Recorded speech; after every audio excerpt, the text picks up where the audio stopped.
எடுத்துட்டியோ? நாங்கள் இன்னும் எடுக்கல. எங்கள் அம்மா அதை பற்றி மூச்சே விட மாட்டேக்கா. எப்போதான் இப்போ எடுக்கன்னு தெரில. என்ன எழுதியிருக்கா? நீங்களாம் எடுத்தாச்சா? பரவாயில்லையே. எங்கள் அம்மா எங்களை இப்போ தான் கூட்டிகிட்டு போவாளோ. மக்களே, இங்கே நான் காட்டு கத்திட்டு இருக்கேன். காது கேட்குதா பாரு. ஏலா அம்மா, இவ்வளோ நேரம் நான் கூப்பிட்டது உங்களுக்கு காது கேட்கல அப்படிதானே? ஏம்மா, நான் ஃபோனில் பேசிட்டு இருந்தேம்மா. அதானே? எப்போ ஒரு ஃபோன் தான். எனக்கு உன்னோட நடவடிக்கை கொஞ்சம் கூட பிடிக்கல பார்த்துக்க. ஏம்மா அப்படி இல்லைம்மா. எப்பவும் ஃபோன் பட்டனை தட்டிக்கிட்டே இருக்கணும், இல்லைன்னா ஃபோனில் யார்ட்டையாவது பேசிக்கிட்டு கேட்கப்பேன்னு சிரிச்சுக்கிட்டே இருக்கணும் அப்படிதானே?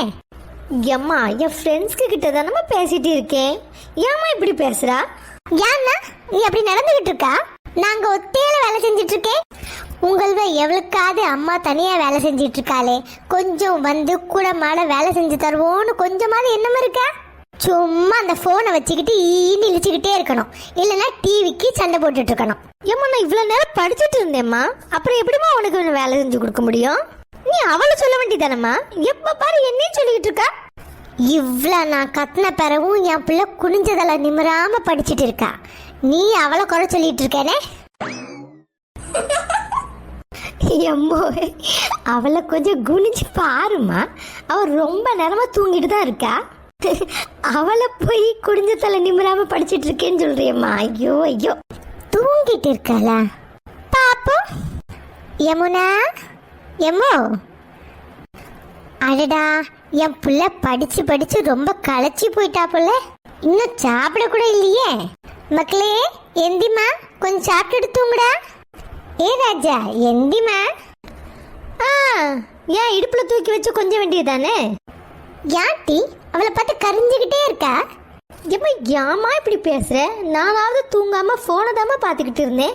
அவ சும்மா தூங்கிட்டு இருக்கா. அது உனக்கு தெரியலையோ? நீ படிக்காம உட்காந்து போனை பாக்குறதும் அவ படிச்சு கலைச்சி தூங்குறதும் ஒன்னாட்டி உனக்கு அவளுக்கு வித்தியாசம் இல்லையோ? நீ இப்படியே அவளை நம்பிக்கிட்டு இருமா. அவ எவ்வளவு மார்க் எடுத்துட்டு வரா? நான் தானே நல்ல மார்க் எடுத்துட்டு வரேன். நீ அவளை படிக்கான்னு சொல்லிக்கிட்டு இருக்கா. நல்ல மார்க் எடுத்தா நீ தான் படிச்சுட்டே இருக்கேன்னு நினைப்போ. எப்பவும் அவளுக்கே சப்போர்ட் பண்ணிட்டு இல்ல. எந்தில மக்களே. அப்பா. அப்பாவா? இவ்வளோ நேரம் காட்டு கத்திருக்கேன். அப்ப எல்லாம் கண்ணை முழிச்சு பார்க்கல. நீங்க வந்து வெறும் மக்களேன்னு சொன்னதும் அப்பான்னு கூப்பிடுறது பாருங்களேன். கங்கா சொன்னது சரிதான். இவ வேலை செய்யறதுக்கு வலிச்சு போய் படிச்சு களைச்சு போய் தூங்குன மாதிரி நடிச்சிட்டு இருக்கா அப்படிதானே? இப்ப மாதிரி புரிஞ்சுக்கிட்டியே. நீ ரொம்ப நடிக்காதானே? அடிக்காதவா?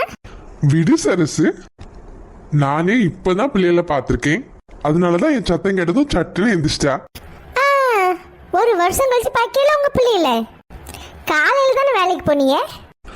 அப்படி இல்ல சரசு, பிள்ளைங்க ரெண்டு பேரும் உன்ன நாள் பூராவும் பாத்துக்கிட்டே இருக்காங்கல்ல, அதான் சரசு. அதான் நீ பேசும்போது எப்பவும் அவங்களுக்கு கேட்டுட்டே இருக்கிற மாதிரி ஒரு மாதிரி தோணுது பாத்துக்க.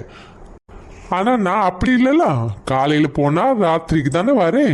அதுதான் என் குரலை கேட்ட உடனே அப்படி பதில் சொல்றவ. அப்ப நானும் நாளைல இருந்து வேலைக்கு போயிடுவ. அப்புறம் ஏன் பேச்சோ அவிய காதல விழும் அப்படிதானே? எங்க சரசு வேலைக்கு போவேன்? எங்கேயோ போறேன். ஏன் 100 நாள் வேலைக்கு போவேன். எம்மா, நீ தான் அங்க எப்போ போவியேம்மா. ஆனா அந்த வேலை இப்ப இல்லல. வேலை வந்தது போவேன். அங்க போயிட்டு வந்து ஒரு வேலையும் செய்ய மாட்டேன். நீங்கள் 2 பேரும் வீட்டுல உள்ள அவ்வளவு வேலையும் செய்யணும் பாத்துக்கங்க. அப்போ நாங்க ஸ்கூலுக்கெல்லாம் போக வேண்டாமா? நீங்கள் ஸ்கூலுக்கு போங்க, ஆனா அதுக்கு முன்னாடி எல்லா வேலையும் செஞ்சுட்டு போங்க. அது எப்படிமா? ஏன் நான் போல? எல்லா வேலையும் முடிச்சுட்டு தானே 100 நாள் வேலைக்கு நான் போயிட்டு இருந்தேன். அப்படிதான் சரசு, கோவப்படாதுமா. எம்மா, நீ அங்க போய் வேலையம்மா பார்த்தா சும்மா உட்காந்துட்டு சம்பளத்தை தட்டுமா வாங்கிட்டு வருவா. அதுக்கு நான் வேலைக்கு போறேன்னு ஒரு பந்தா வேற உனக்கு. கங்கா, அப்பா, நீ பேசுற தப்புமா. உங்களுக்கு என்ன தெரியும் அவங்க உள்ள வேலையை பத்தி? ஏதாவது மொபைல்ல வரத பார்த்துட்டு அவங்க எல்லாரும் ஒரு வேலையும் செய்யாம சம்பாத்தியத்தை வாங்கிட்டு வரேன்னு நினைச்சிட்டு இருக்கீங்களோ? இப்படி நினைக்கிறதே பெரிய தப்புமா. இது வீட்டுல உள்ள பொம்பளைகளுக்கு ஒரு நல்ல வேலை வாய்ப்பு. பார்த்துக்க, எத்தனை பேரு ஏதாவது வேலை கிடைக்காதா, வீட்டு வறுமை தீந்துராதான்னு நினைச்சிட்டு இருக்காவ தெரியுமா? எந்த வேலையுமே நக்கல் அடிக்க கூடாது மக்களே. அவரவர் கஷ்டம் அவரவருக்கு தான் தெரியும். நீங்கள் என்னைக்காவது அங்க போய் வேலை செஞ்சிருக்கீங்களா? இல்லப்பா. இல்லப்பா. அப்புறம் எப்படி மக்களே உங்களுக்கு அதை பத்தி தெரியும்? அப்படியே அவங்க எல்லாரும் சும்மா உட்கார்ந்துட்டு வந்துட்டு இருக்காங்கன்னு நினைச்சிட்டு இருக்கியே? அப்படியெல்லாம் சும்மா உட்கார வச்சுட்டு சம்பளம் கொடுக்க மாட்டாவ மக்களே. எதுவும் தெரியாம பேசக்கூடாது, சரியா? சரிப்பா. சாரி. பரவாயில்ல மக்களே, இனிமே இப்படி பேசாதீங்கன்னு. எம்மாடியோ, இவர் என்ன இவ்வளவு பெருசா மக்களுக்கு பாடம் நடத்திட்டு இருக்காரு? நாங்கள் எல்லாரும் கொஞ்சமா வேலையை செஞ்சுட்டு நல்லா உட்காந்து சமைச்சு கொண்டு போன அவ்வளோத்தையும் சாப்பிட்டுட்டு அப்புறம் கொஞ்சமா தூங்கிட்டு சம்பளத்தையும் வாங்கிட்டுலாம் வருவோம். இப்போ நான் இதை சொன்னா என்ன எல்லாரும் நக்கல் அடிப்பாவ. அதனால நம்மளும் அவர் கூடயே சேர்ந்து ஒத்து ஊதுவோம். ஆமா மக்களே, எந்த வேலையை பத்தி தெரியாம தப்பா பேசக்கூடாது, சரியா? சரிம்மா. சரசு, வயிறு ரொம்ப பசிக்குதுமா, சாப்பிட ஏதாவது கொடு. ஐயோ, இந்த கலவரத்துல உங்களுக்கு சாப்பாடு கொடுக்கல பாத்தீங்களா? இருங்க, இப்ப எடுத்துட்டு வரேன். ஏம்மா, மீன் குழம்பு தானே? ஆமா ஆமா. நீங்க சாப்பிட்டுட்டு இருங்க, நான் தண்ணி எடுத்துட்டு வரேன். நீங்களெல்லாம் சாப்பிடலையா? நான் எல்லாம் எடுத்து வைக்கீங்க, நீங்க சாப்பிடுங்க. நீங்க இதுல ரொம்ப பசியில இருந்தீங்க. இதை நான் எல்லாமே எடுத்துட்டு வரேன். எல்லாம் எடுத்துட்டு வா சரசு, நம்ம சேர்ந்து சாப்பிடுவோம். நீங்க கேட்க மாட்டீங்களே. சரி, இந்த எடுத்துட்டு வரேன். மக்களே, அம்மா ஒத்தையிலே சேரலாமா? போங்க, கூட மாடு எடுத்துட்டு வாங்க எல்லாத்தையும். சரிப்பா.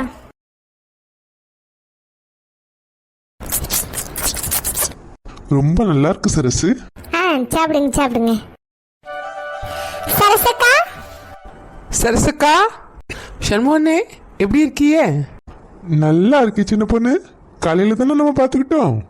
ஆமாண்ணே, ஆனாலும் ஒரு மரியாதைக்கு எப்படி இருக்கீங்கன்னு கேட்டேன்.